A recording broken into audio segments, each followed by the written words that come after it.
If I had spent a day making a list of all the things I thought could go wrong in the West Virginia-Houston game, I think I'd have still missed a few.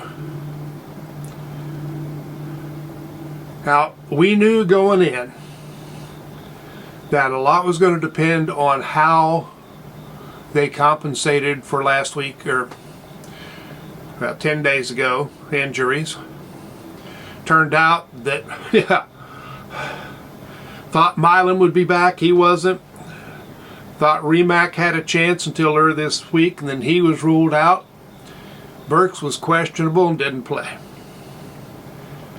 Now Burks, I think, hurt most because the defense, well, my question for Friday, my Friday question, big one, was how would they compensate so Floyd could still move around and they could still bring pressure? Well, they didn't. And I'm not blaming that on the coaches, because I could take a whole lot more than a day and wouldn't be able to come up with any good suggestions. The players just aren't there right now. You've already lost Cobb and Miller for the season. Now, of course, couldn't move Ruffin to safety because neither Spells nor Wilson Lamp has made the progress that I expected him to. Yeah, I thought they'd be playing close to half the snaps this season. But it doesn't necessarily work the way you say you want it to. So, the defense didn't bring a lot of pressure. And if you don't bring pressure, this defense doesn't work well, especially when you start missing tackles. But that's also a psychological thing, because when you are playing fast and loose and bringing pressure, the adrenaline's flowing, the mind is focused, and you play better. And when you shift into this safer mode, you play slower. Coaches know it. There's not a lot you can do about it. You can't bring pressure if you don't have anybody in the backfield to cover in the meantime. And of course, on the last play of the game, the quarterback did get outside of the pocket, and the guys back there on the goal line did not make, Houston did everything exactly the way they were supposed to on that play, and West Virginia didn't.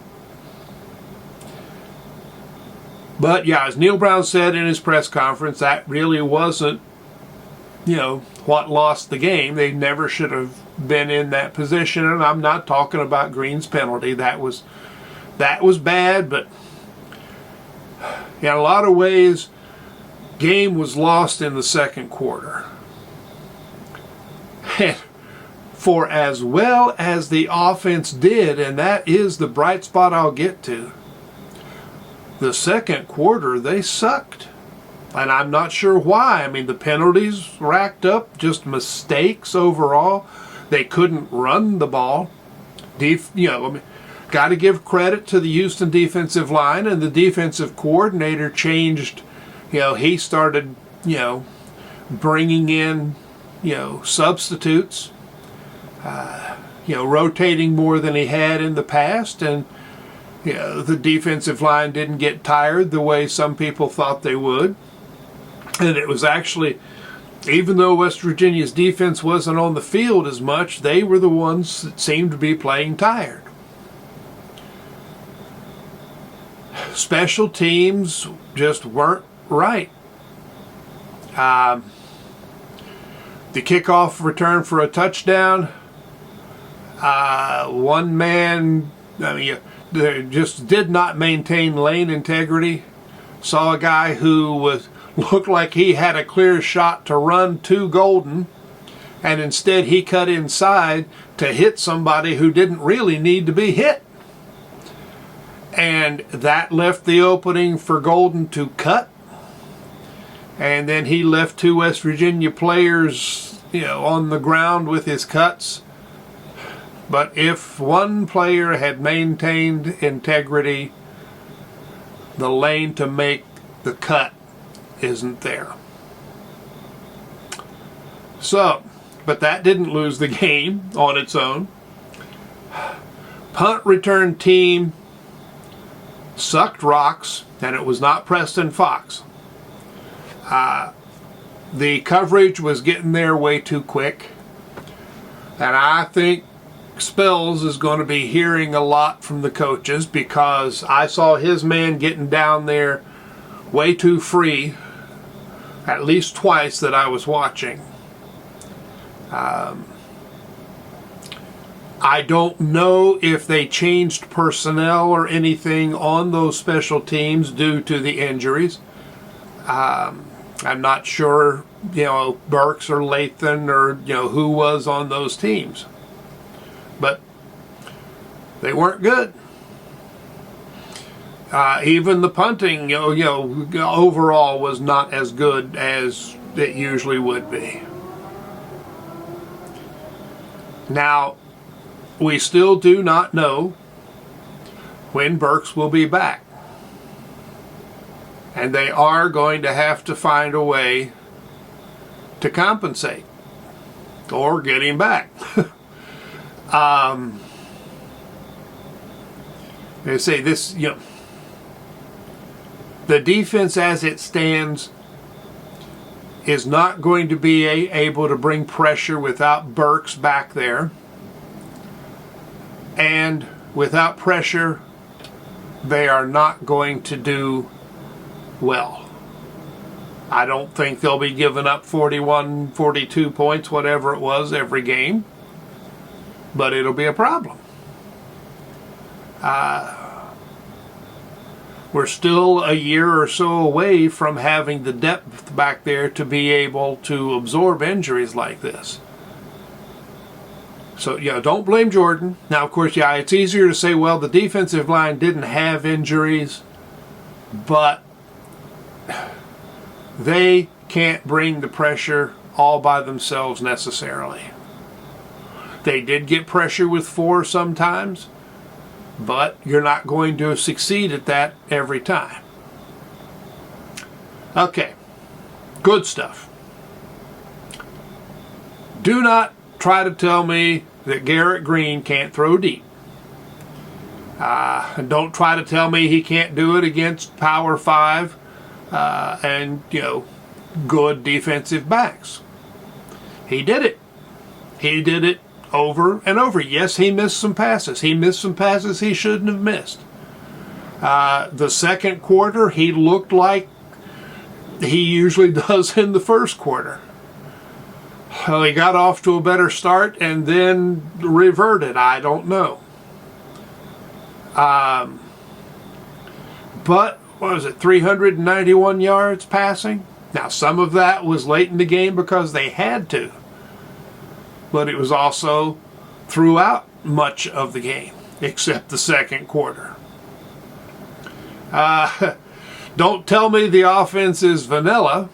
And I'm not talking about all the motions and shifts that were, have your head spinning. And I see lots of possibilities with those.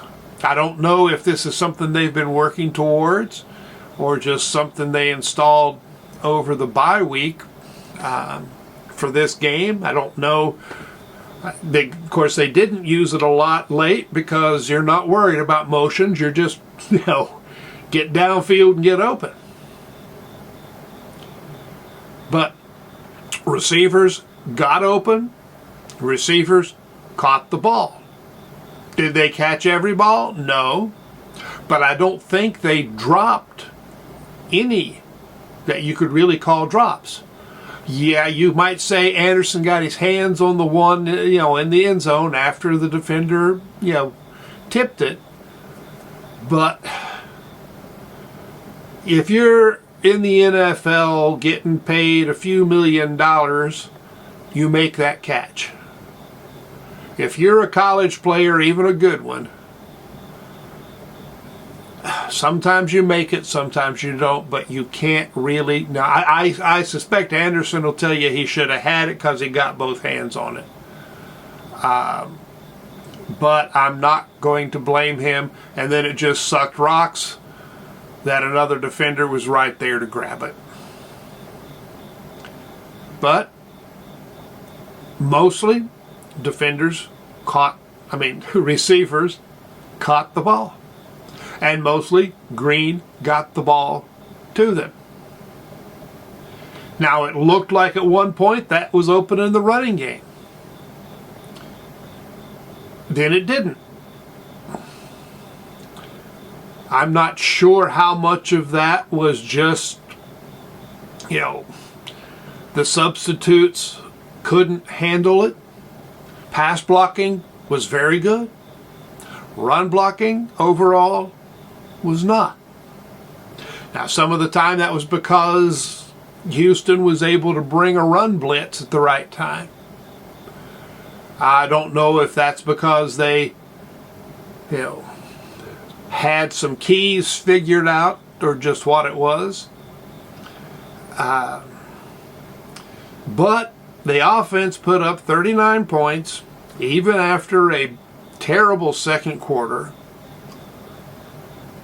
The offense can throw the ball, and there's a whole lot of defensive coordinators out there that are going, oh crap, because of what they saw tonight, and they, 8 in the box is kind of out now.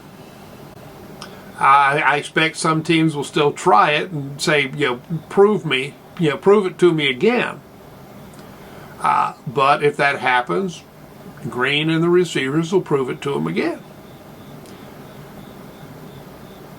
I had said that somewhere along the line the team would lose a game they shouldn't win.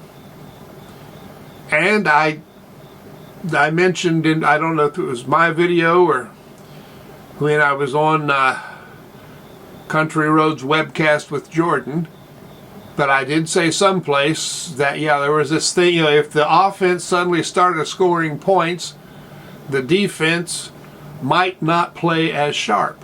Well, it turned out that the defense started to play not as sharp before the offense started scoring the points. But we've got offense. It is not just, grind it out.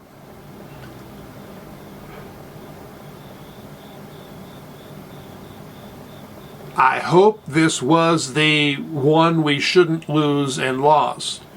Although, you can still argue that the injuries, made this less of a certainty. Maybe Houston's not as bad as they've looked. They made better use of the bye week, whatever. I am not down on the team. I am concerned about the injuries. We still, we've got to get guys more ready than they are so far, but I don't know how you speed that up.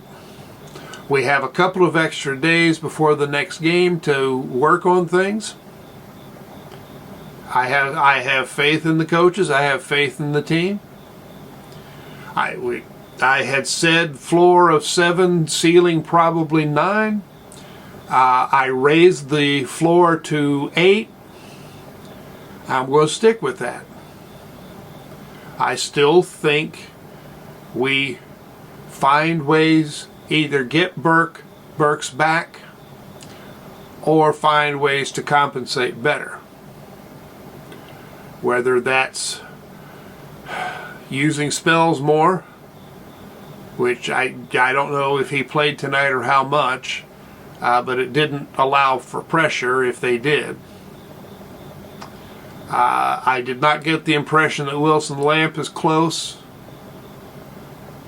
That would bring us to Jackson, and I don't know if he's anywhere near ready. He's, again, like Wilson Lamp, he's not an experienced corner so much, I don't think. But, yeah, we came real close to a win we'd be celebrating big time. Let's give credit for that final drive. They made the plays. I was thinking about how I was going to do my opening after, to celebrate the win. But we will continue to fight. Most of us will continue to cheer for the Mountaineers. Unfortunately, there are some folks out there who call themselves fans who I think are going to be jeering at us because we think it's a good team.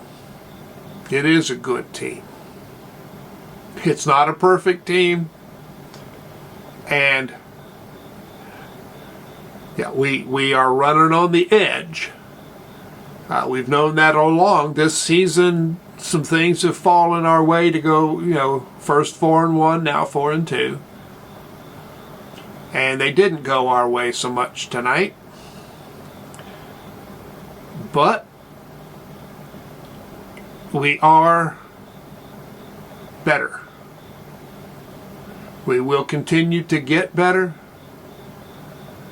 And I am still proud of how the team fought.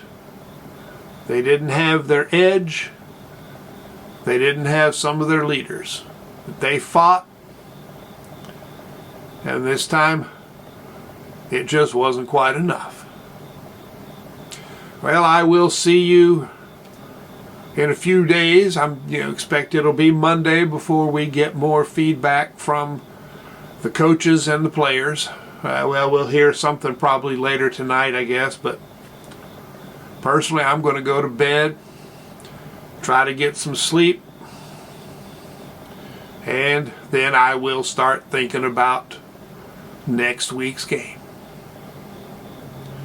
Sorry this wasn't as cheery a video as some of those have been of late, but thanks for watching. Please click that thumbs up, subscribe if you haven't, share it with your friends, let people know that there is some place to come where they hear mostly good things about the West Virginia football team. I'll see you later.